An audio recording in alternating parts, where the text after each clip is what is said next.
അതെ, ഇന്നലെ ഞാൻ കവിത അവതരിപ്പിച്ചപ്പം അവരെനിക്ക് തന്നതാണ് ഈ പൊന്നാട.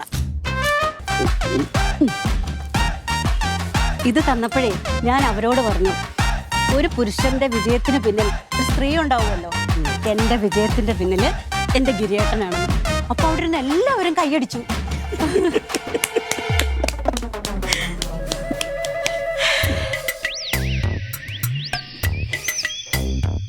ഇവളുടെ ആഗ്രഹം ചെറുതോ വലുതോ എന്നുള്ളതല്ല, അതിന് സപ്പോർട്ട് ചെയ്യാണ് നമ്മൾ ചെയ്യേണ്ടത്.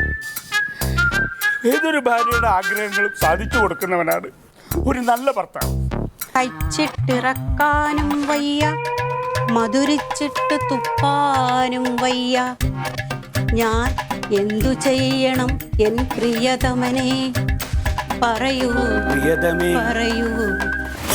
മാരിയായി നീ മുന്നോട്ട്, നിന്നെ ഗമിക്കാൻ ഇടിക്ക് മിന്നലായി, മഴയ്ക്ക് കാറ്റായി, പകലിന് രാത്രിയായി ഞാൻ പിറകെയുണ്ട്.